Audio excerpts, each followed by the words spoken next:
पश्चिम बंगाल की राजनीति में एक नया अध्याय तब जुड़ गया जब तृणमूल कांग्रेस की सुप्रीमो ममता बनर्जी खुद एक वकील की भूमिका में कलकत्ता हाई कोर्ट पहुंची। मामला चुनाव के बाद हुई कथित हिंसा से जुड़ा था, जिस पर मुख्य न्यायाधीश की पीठ सुनवाई कर रही थी। जैसे ही ममता बनर्जी कोर्ट रूम से बाहर निकली, वहां मौजूद वकीलों के एक समूह ने उन्हें घेर लिया। देखते ही देखते कोर्ट का गलियारा चोर चोर के नारों से गूंज उठा। प्रत्यक्षदर्शियों की माने तो इस दौरान धक्का मुक्की की स्थिति भी बनी। ममता बनर्जी ने वकीलों के व्यवहार पर कड़ी आपत्ति जताई और आरोप लगाया कि उनके साथ अभद्रता की गई है।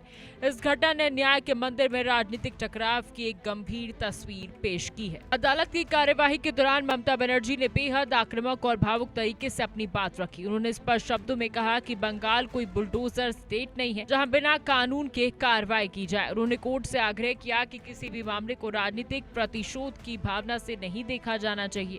ममता ने दलील दी कि राज्य में कानून के दायरे में रहकर ही हर कदम उठाया जाना चाहिए। वहीं दूसरी ओर पुलिस ने कोर्ट में अपना पक्ष रखते हुए कहा कि हर घटना को चुनाव के बाद ही हिंसा से जोड़ना गलत है। पुलिस प्रशासन ने दावा किया कि सभी आरोपितों के खिलाफ कानून के अनुसार ठोस कार्रवाई की जा रही है और शांति व्यवस्था बनाए रखने के प्रयास जारी है। गौरतलब है कि पश्चिम बंगाल के हालिया विधानसभा चुनाव के बाद राज्य में राजनीतिक समीकरण पूरी तरह बदल चुके हैं। भाजपा ने पहली बार सत्ता की बागडोर संभाली है, जिसके बाद से ही राज्य के विभिन्न जिलों में हिंसा, आगजनी और हमलों की खबरें लगातार सामने आती रही है।